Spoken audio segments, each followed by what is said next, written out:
klausul yang terbesar adalah Idul Adha. Sebenarnya aslinya kan Ibrahim diperintah menyembelih Ismail. Coba piye niku? Ana Gusti Allah ngongkon hambane mbeleh anake, coba niku lak kurang ajar lho niku. Asline nggih. Nggih mboten Bu? Bagaimana coba? Kita Tuhan misalnya, terus kita bikin manusia, terus kita suruh si manusia menyembelih anaknya. Itu kan kalau dilihat secara pendidikan moral Pancasila kan itu kejam.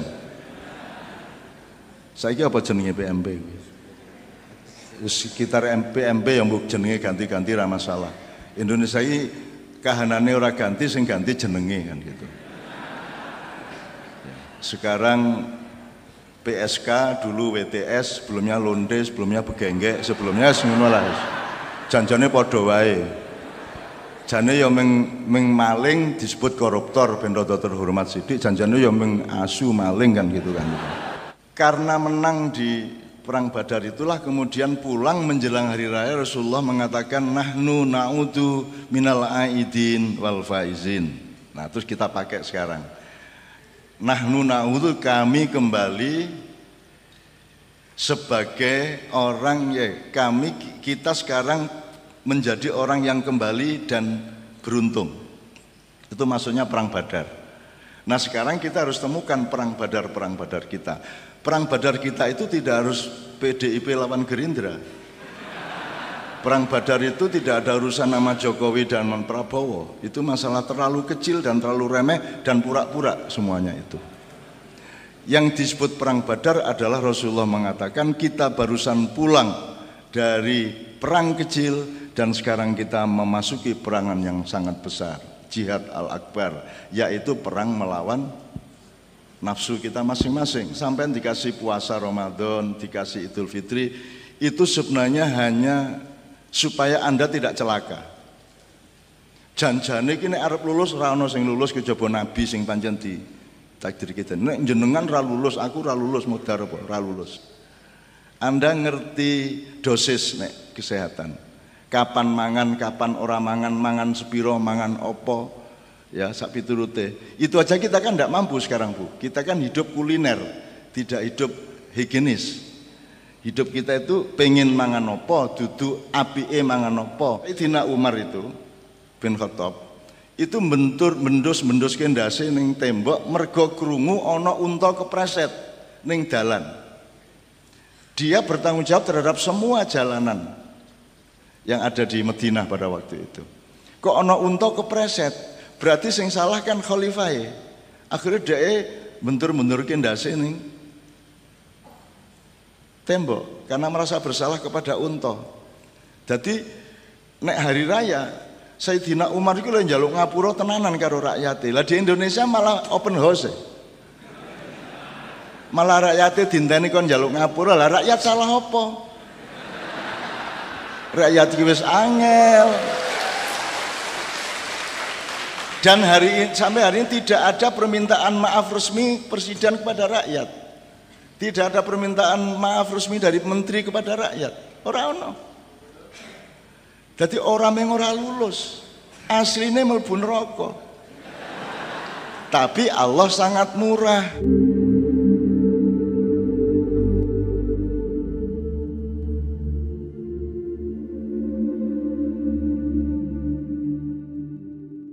Bismillahirrahmanirrahim. Assalamualaikum warahmatullahi wabarakatuh.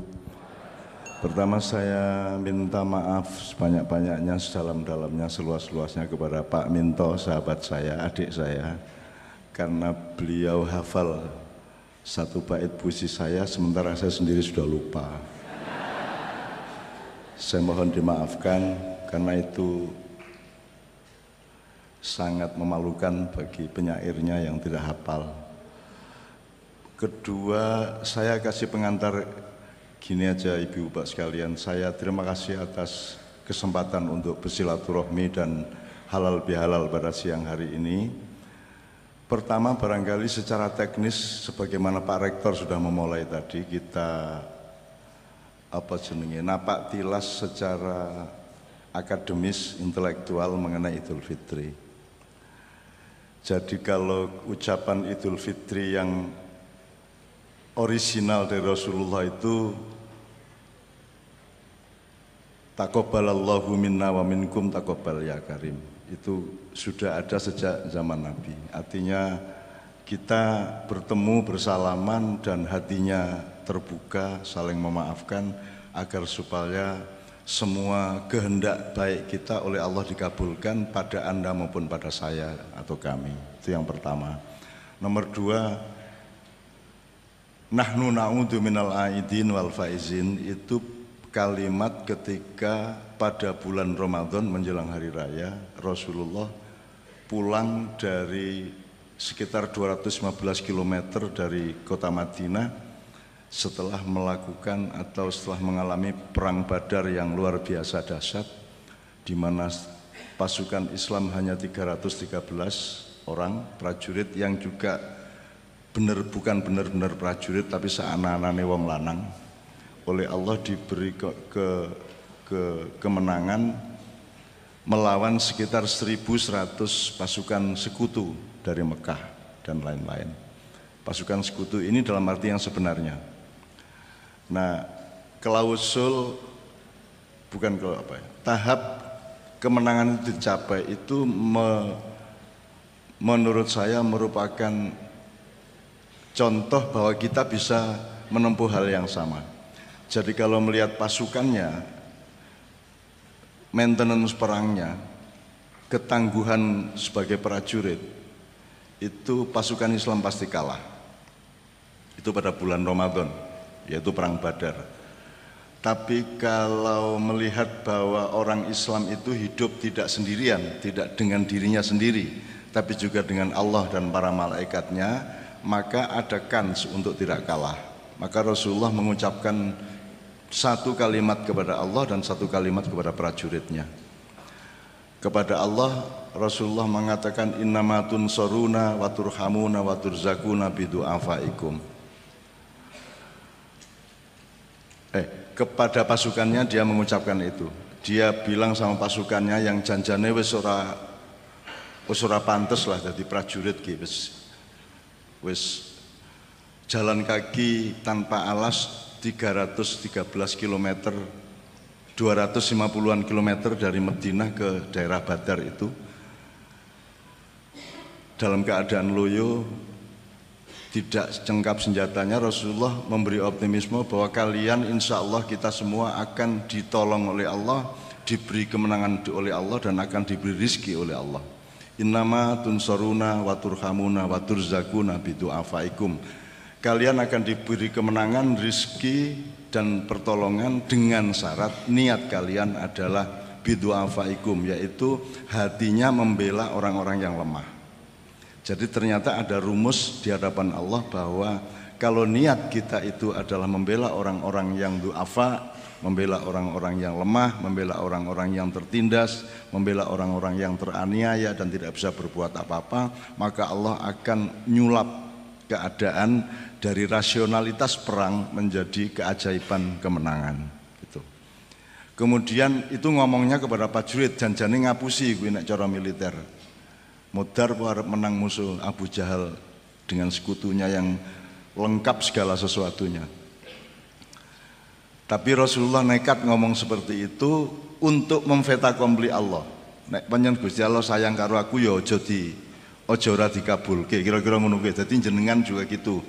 Kalau sudah janji sama istri atau suami melakukan kebaikan, mau beli mobil baru, motor baru atau mau apa segala macam, janjikan saja kepada istri, terus nanti bilang sama Allah. Kula pun kadung janji nek mboten ken malah bubrah rumah tangga kula. Nek ajeng nek jenengan niku sae kalih kula, Rahman Rahim kalih kula nggih nyuwun sewu pun kabulaken. Nek mboten berarti sing ngrusak rumah tangga kula niki jenengan. Tuh kira-kira moralnya, logikanya seperti itu. Jadi Rasulullah memfetakompli innama tunsuruna wa turhamuna wa turzakuna bidu'afaikum. Kalian akan diberi kemenangan, pertolongan dan rizki juga. Ya. Asalkan kalian berniat untuk membela orang-orang yang lemah yang tinggal di kampung kita, yang kita tinggalkan untuk perang. Kemudian kepada Allah dia ngaku Rasulullah, Ilam takun alayya ghadabun fala ubali.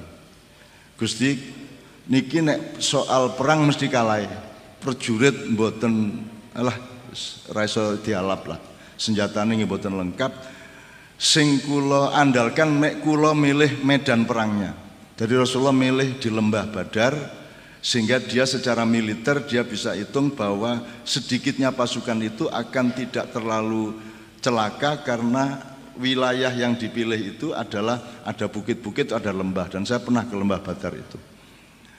Nah, kemudian kepada Allah Rasulullah mengatakan Ilam takun alayya ghadabun fala ubali. Ya Allah, sing penting jenengan ampun duka ten kula, jenengan ampun nesu ten kula. Nek jenengan ora nesu ten kula, wis modaro arep kalah monggo, arep modar monggo ora masalah. Ya, ini kalimat jangan sampai kedengaran prajuritnya. Ini kalimat rahasia antara Allah dengan Anda. Jadi kalau sampean kepepet, iki wis dinilai oleh tim apa iku jenenge saka Amerika untuk meningkatkan level UNY ini. Ya, sekarang ini kalau kira-kira kepepet kok menurut penilaian mereka kita kurang kondusif atau kurang memenuhi syarat untuk naik level dari 10 besar Pak ya, dari 10 besar. Sampean bilang sama Allah, Ilam takun alayya ghadabun fala ubali. Ya Allah, asal sampean panjenengan mboten nesu ten kula sebagai rektor, arep kalah modaro ora masalah.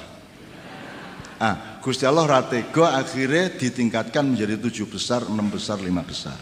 Itu ceritanya. Jadi hidup itu tidak hanya regulatif rasional, hidup itu ternyata ada kolusi-kolusi dengan Allah. Aslinya kita itu kalah, tapi karena ada Allah maka ada alasan untuk tidak kalah. Nah, alasannya tidak militeristik, tidak rasional, alasannya adalah kasih sayang. Asal sampean sama Allah itu pasrah bener, ikhlas untuk dikasih takdir kayak apapun, malah Allah malah tidak mentakdirkan. Klausul yang terbesar adalah Idul Adha. Sebenarnya aslinya kan Ibrahim diperintah menyembelih Ismail. Coba piye niku? Ana Gusti Allah kok ngongkon hambane mbeleh anake, coba niku lak kurang ajar lho niku. Asline nggih. Nggih mboten Bu? Bagaimana coba? Kita Tuhan misalnya, terus kita bikin manusia, terus kita suruh si manusia menyembelih anaknya. Itu kan kalau dilihat secara pendidikan moral Pancasila kan itu kejam. Saiki apa jenenge PMP? Sekitar PMP yang mbok jenenge ganti-ganti ra masalah. Indonesia ini kahanane ora ganti, sing ganti jenenge kan gitu. Sekarang PSK, dulu WTS, sebelumnya Londe, sebelumnya Begenggek, sebelumnya ngono lah. Janjane padha wae. Jane ya ming maling disebut koruptor ben rada terhormat sithik, janjane ya ming asu maling kan gitu kan. Itu ya nyun sewu nih. Oke, saya teruskan supaya saya tidak berkepanjangan. Saya teruskan, ternyata ada klausul untuk mendapatkan ridho Allah dan kemenangan dari Allah di dunia maupun di akhirat, yang jalannya bukan transaksinya, bukan transaksi rasional, bukan transaksi militer, bukan transaksi teknis, birokratis atau apapun, tapi transaksi cinta. Rasulullah mengatakan ilam takun alayya ghadabun fala ubali. Pokoknya angger jenengan mboten nesu ten kula mati mboten napa-napa, ikhlas. Kula kalah, Islam modar sak donya ora ana Islam, kula mboten masalah. Sing penting jenengan ampun nesu ten kula. Itu kan satu dialog yang sangat private, yang sangat individual, sangat personal antara Rasulullah dengan Allah. Itu asal usulnya seperti itu. Oke, saya teruskan. Karena menang di perang Badar itulah kemudian pulang menjelang hari raya Rasulullah mengatakan nahnu na'udu minal aidin wal faizin. Nah, terus kita pakai sekarang. Nahnu na'udu, kami kembali sebagai orang kita sekarang menjadi orang yang kembali dan beruntung. Itu maksudnya perang Badar. Nah, sekarang kita harus temukan perang Badar kita. Perang Badar kita itu tidak harus PDIP lawan Gerindra. Perang Badar itu tidak ada urusan nama Jokowi dan Prabowo. Itu masalah terlalu kecil dan terlalu remeh dan pura-pura semuanya itu. Yang disebut perang Badar adalah Rasulullah mengatakan kita barusan pulang dari perang kecil dan sekarang kita memasuki perangan yang sangat besar, jihad al-akbar, yaitu perang melawan nafsu kita masing-masing, perang melawan ketidakterbatasan kehendak kita masing-masing. Nah, jadi ini sebenarnya merupakan ajaran utama dari puasa. Jadi nanti pada poin berikutnya saya ingin mengatakan sampai dikasih puasa Ramadan, dikasih Idul Fitri, itu sebenarnya hanya supaya Anda tidak celaka. Janjane iki nek arep lulus ora ono sing lulus kejaba nabi sing pancen di takdir kita. Nek jenengan ra lulus, aku ra lulus modar apa? Ra lulus. Ora lulus, apa wae ra lulus. Cuman Allah itu tahu bahwa kita tidak lulus karena Dia menciptakan kita itu memang lemah. Jadi akhirnya kita itu diluluskan dengan mudah, dikasih kolusi, dikasih sing janjane poso kuwi Ramadan kuwi lak sepanjang tahun dong. Karena hakikat puasa adalah Anda ngerti batas. Anda ngerti dosis nek kesehatan. Kapan mangan, kapan ora mangan, mangan sepiro, mangan opo. Ya, sak piturute. Itu aja kita kan tidak mampu sekarang, Bu. Kita kan hidup kuliner, tidak hidup higienis. Hidup kita itu pengen mangan opo, dudu apike mangan opo. Pengen mangan sepiro, dudu apike mangan sepiro. Hidup kita kan kuliner. Kita babadokan wae ra lulus kok. Aja meneh kok teologi, budaya, intelektual, akademis. Jadi mulanya Pak Rektor yang murah hati lah melulus-luluskan mahasiswanya. Itu Allah sendiri sangat murah hati. Gusti Allah ki janjane ki memurahi kita. Nek diurus-urus tenan ra iso. Idul Fitri halal bihalal ra iso. Halal piye? Wong ming ketemu sak ketemune wong to. Ya ming ketemu paling ming wong 0,0 berapa persen to satu kali hari raya.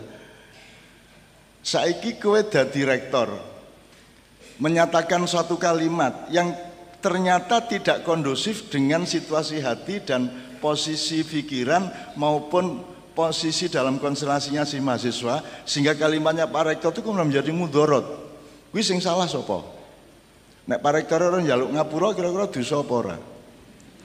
Kan begitu upamane Pak ya. Sekarang presiden saiki kalau gini, Sayyidina Umar itu bin Khattab itu mendus kendase ning tembok mergo krungu ana unta kepreset ning dalan. Dia bertanggung jawab terhadap semua jalanan yang ada di Madinah pada waktu itu. Kok ana unta kepreset? Berarti sing salah kan khalifahe. Akhirnya dia bentur kendase ning tembok karena merasa bersalah kepada unta. Jadi nek hari raya Sayyidina Umar itu lho njaluk ngapura tenanan karo rakyate. Lah di Indonesia malah open house. Malah rakyate dinteni kon njaluk ngapura. Lah rakyat salah apa? Rakyat iki wis angel. Dan sampai hari ini tidak ada permintaan maaf resmi presiden kepada rakyat. Tidak ada permintaan maaf resmi dari menteri kepada rakyat. Ora ono. Jadi orang yang ora lulus aslinya mlebu neraka. Tapi Allah sangat murah. Allah ngalah wis ora apa-apa. Sing penting kudune kowe poso ki terus, ora mung ngono ora mang. Nek meng ora mangan, ora ngombe sedina ki rasa menungso, kewan ya iso. Itu bukan prestasi puasa Ramadan, itu mengelekke bahwa Anda itu butuh membatasi diri, butuh mengendalikan diri. Hidup itu melampiaskan atau mengendalikan. Dan manusia diberi akal, yaitu alat untuk menentukan atau meregulasi apa saja yang harus dikendalikan. Kalau hewan tidak perlu mengendalikan diri, karena dia dirimut oleh para malaikat atas izin Allah. Jadi malaikat, binatang, alam tidak ada yang berdosa. Yang berdosa manusia karena sudah dikasih remote kontrol sendiri dengan akal sehatnya, sekolahnya, kuliahnya, tapi dia tidak merimut apa yang harus dirimut, bahkan melampiaskan apa yang seharusnya dikendalikan, dan kadang-kadang malah mengendalikan apa yang seharusnya dilampiaskan. Itu sebabnya ada matriks, ada wajib, ada sunat, ada halal, ada makro dan ada itu untuk menentukan regulasi mana yang harus dibatasi, mana yang boleh dilampiaskan. Jadi manusia tidak lolos sebenarnya. Asline iki ya poso itu ya sepanjang hidup asline. Ning Gusti Allah yang gawe menungso iki lemah. Al insanu mahalul khata' wa nisyan. Manusia itu tempatnya salah dan khilaf atau lupa. Wis angger lali wis beres, ora masalah mau lali kok. Gitu loh. Nah, oleh karena itu kita dikasih puasa, dikasih lebaran, dikasih Idul Fitri ini karena Allah itu tidak akan nguji Anda benar-benar. Wis ora apa-apa, wis salah-salah sithik ora apa-apa. Jajal sing sembayangi lengkap sedina ping 5 angkat tangan. Aku ora. Aku sok jamak-jamak ra karuan kae. Pamene riyo ngene iki. Gitu. Artinya saya sendiri tidak lulus. Sing lulus ya Kanjeng Nabi. Karena nabi-nabi liyane, Nabi Musa wae ra lulus kok. Ning ngarepe Nabi Khidir, ujian ping 3 ra lulus terus ditinggal. Akhirnya DO Nabi Musa kuwi. Nabi Musa DO, dadi jenengan nek salah disalahke wong garing ngomong, "Kowe rasa nuntut aku piye-piye." Oh Nabi Musa wae ra lulus kok kowe njaluk aku lulus. Ngono kuwi. Beres gitu loh. Jadi Bapak sekalian, mari kita hayati Idul Fitri ini sebagai kemurahan Allah. Allah tidak akan ngurusi dosa dan pahala Anda benar-benar. Sing penting kowe ketok absen ben isuk. Wis ngono wae. Perkara ujiane sok-sok iso sok-sok ora iso, sing penting rektor, dekane dan dosennya murah hati ngono wae. Wong pinter iki ya ora ana gunane. Ra cetha kowe saiki juara olimpiade sesuk yang dadi pekatike menteri. Jadi sudahlah, hidup ini begitu ringan oleh Allah. Coba